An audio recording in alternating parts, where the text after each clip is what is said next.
Hey everybody, Randy with Lowbuck LS here, and I got my trusty assistant Tucker the dog here. He's kind of camera shy though. But if you watched my last video, I was trying to get my AEM Wideband O2 to communicate over serial with HP tuners, and I didn't have any success with that, so I decided to abandon that route, and I'm going to use the 0 to 5 volt analog signal out of that wideband O2 gauge. And I'm going to wire it into the EGR circuit of the truck, so I'll be able to log it that way with HP tuners. So I'm just going to show you how I'm going to do that. Talk to you guys in a bit. So this is the fuse box of the truck, and again this is the wiring harness going to that O2 gauge. So I've put a piece of shrink tube on this blue wire here that I was using to try and get the serial communication working, but so I just insulated the end of that to keep it from shorting out. And I've ran a wire underneath the hood. I'll show you the other end of it in a minute, but that's going to connect to the EGR circuit, and I'm going to splice that onto this white wire from the O2 gauge, which is the 0 to 5 volt analog output. Okay, so I got that red wire spliced onto the 0 to 5 volt output from that wideband O2. I'll just tuck it away, and I'll go show you the other end underneath the hood and how we're going to tie it into the EGR circuit of the truck to log it in HP tuners. So here's the other end of that red wire. I ran it through the firewall, through that hole for the hood latch cable. Same place I ran this, the cable for the sensor for the wideband O2, and just ran it around the firewall behind the engine, and just zip tied it to these heater hoses. And we're gonna tie into this is the EGR circuit here. I looked in the manual, and it's basically yeah, we're right in front of your oil filter on the passenger side of the engine. This is the wiring harness for the EGR circuit. And I looked, I've got a service manual for the truck, or just like one of them cheap Chilton manuals or whatever, and the center wire here is the one we want to tie into for with our 0 to 5 volt from our wideband O2.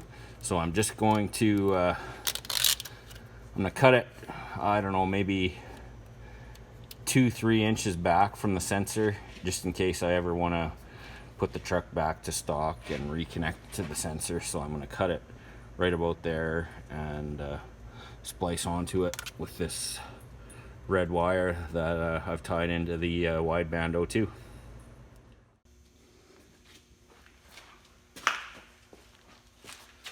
So I'm going to do the same thing here, just put a piece of black shrink tube over the wire and then crimp it together. So like I said, it is the center wire on this EGR harness that you want to tie into.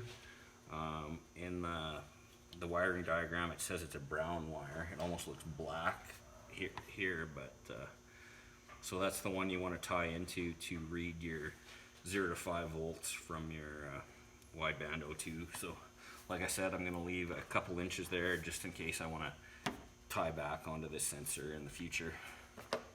So we'll cut that brown wire right there and strip it. And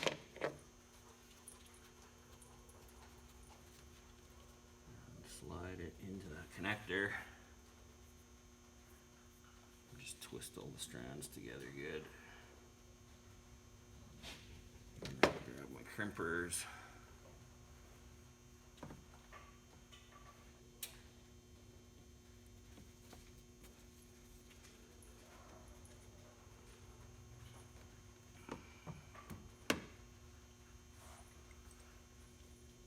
Just gonna switch hands here. Oh, and that wire's coming out of there.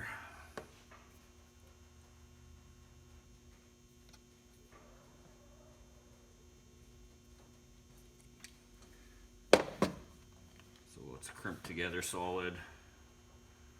Slide that shrink tube over and just shrink it.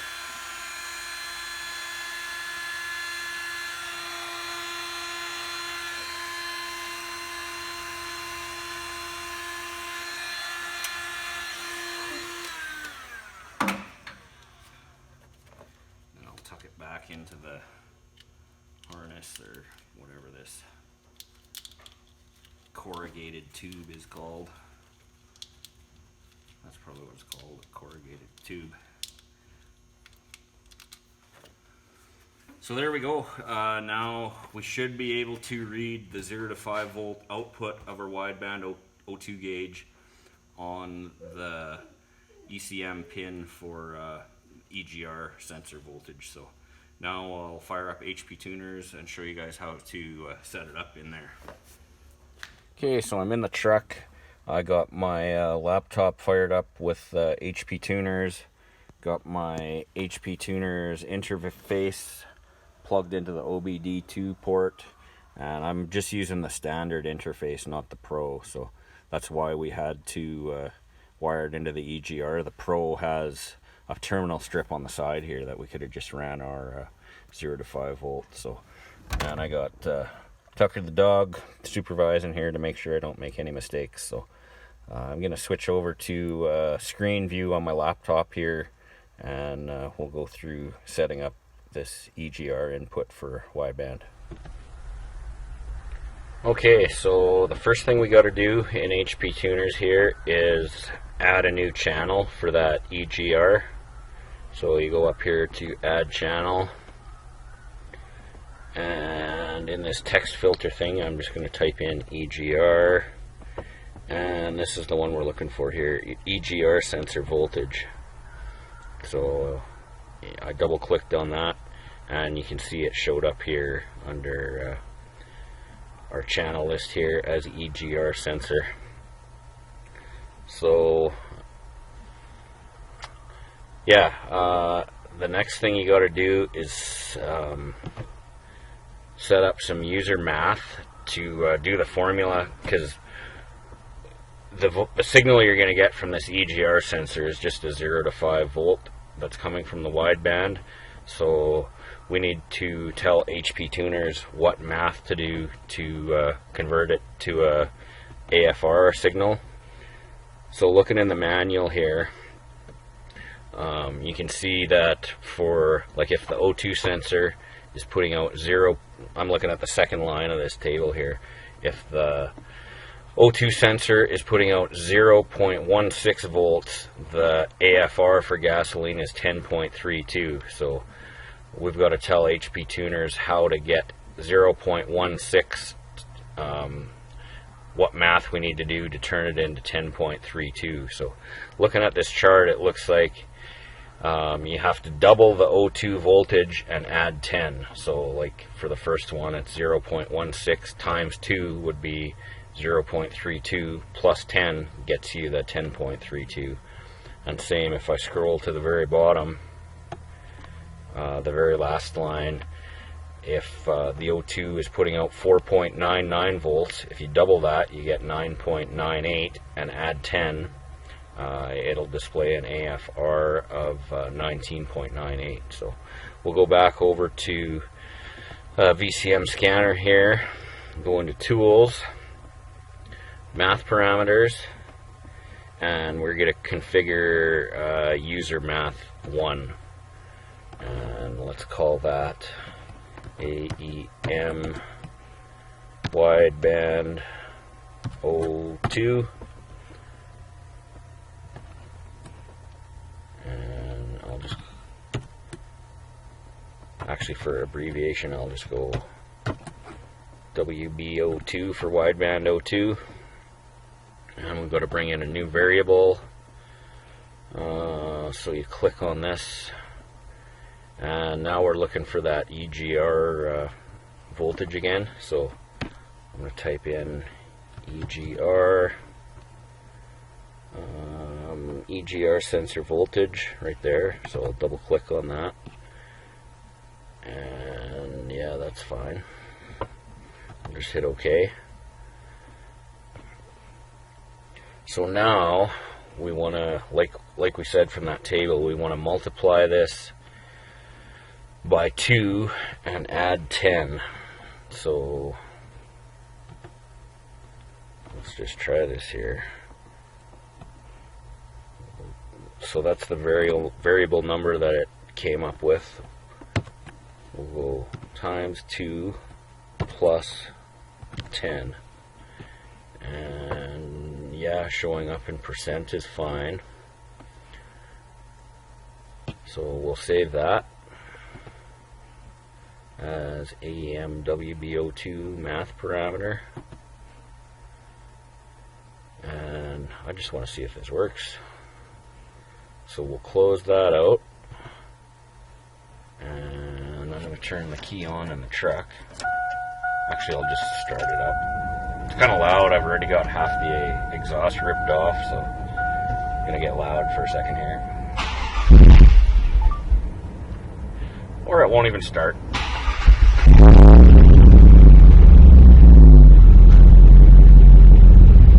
Okay, so I'm going to connect to the vehicle through the scanner. Oh, guess I got to have it plugged into my computer.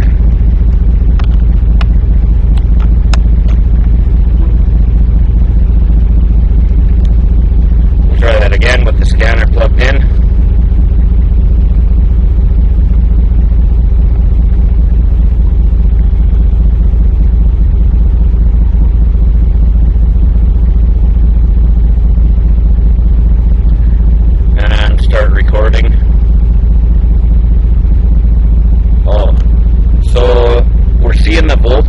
From that wire that I spliced in there, the voltage is coming in.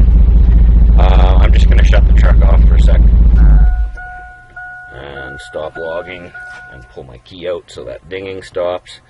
What I forgot to do was we got to configure our chart here to read that Wideband O2. So go to charts layout, we'll add it into group 4 here, add series. And we're gonna click on this parameter here. I'm gonna go down to maths, user defined. We should see where we added that. And 2 decimal places is fine. I'm gonna set a limit. It should be from that chart in the manual here that we were looking at. The AFR value should always be between 10 and 20, so I'm going to set that up as the min and max. We use 20 for the max, 10 for the min, and I'm going to save all groups.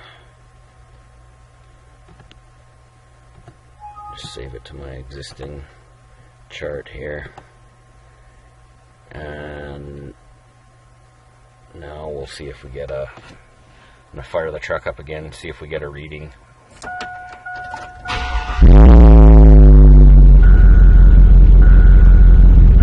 So we'll hit start scanning again, and now we're getting a reading on our Wideband O2.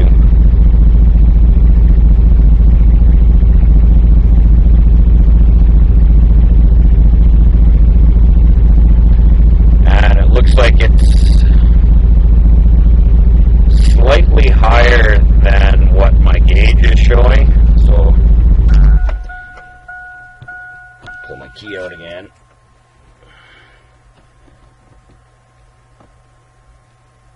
Stop scanning. And I've seen this on some internet posts before. I think it's because the ground is at a different voltage or different potential, like where the wideband is sensing. So basically you have to adjust the offset. So if we go back into our math parameters there, and it was reading about a decimal point too high. So if I change this to 9.9, that should help the reading that HP Tuners is logging match what's actually on my gauge. So I'll save that.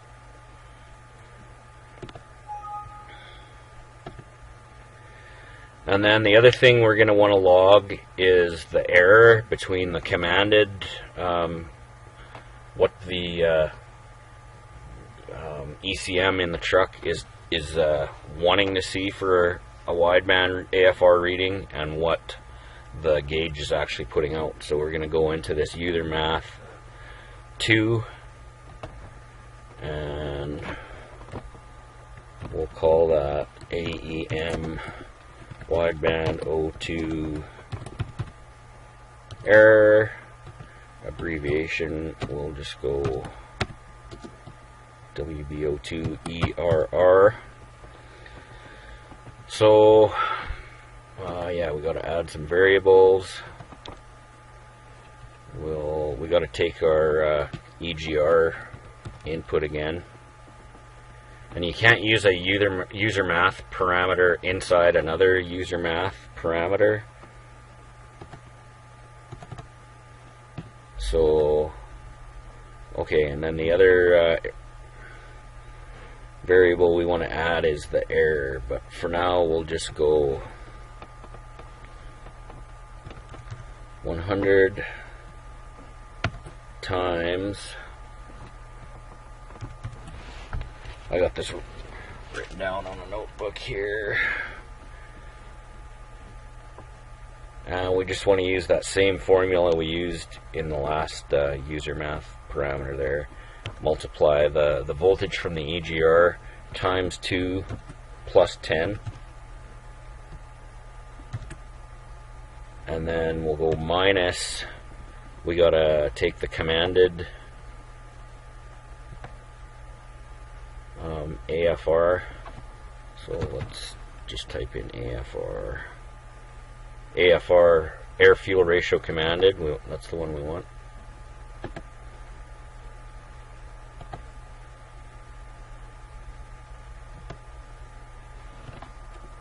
So basically we're taking the AFR reading minus the commanded, and then we're going to divide it by the commanded. So we'll pick that one again, AFR.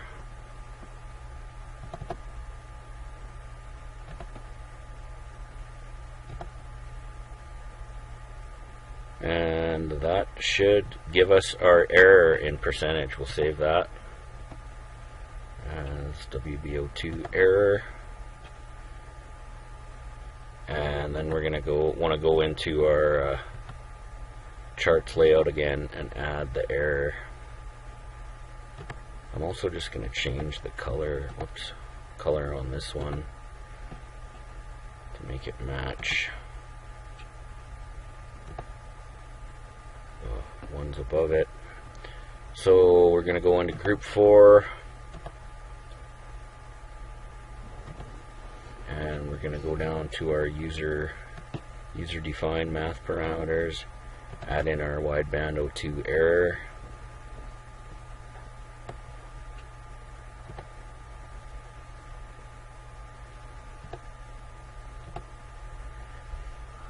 and I'm going to put min and max of, I'm going to try 20 and minus 20.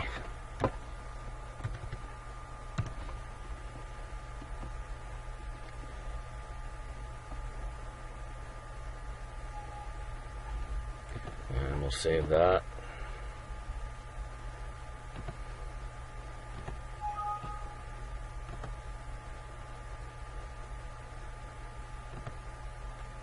And I'm going to start the truck up again, and we'll see if it logs wideband O2 error.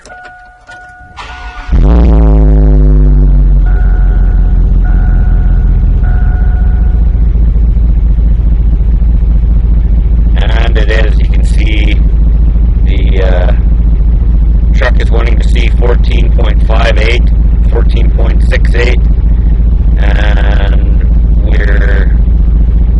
the AEM wideband is putting out like 14.5, and that's agreeing with what I'm seeing on the gauge, and it's calculating the error here, so we can use that to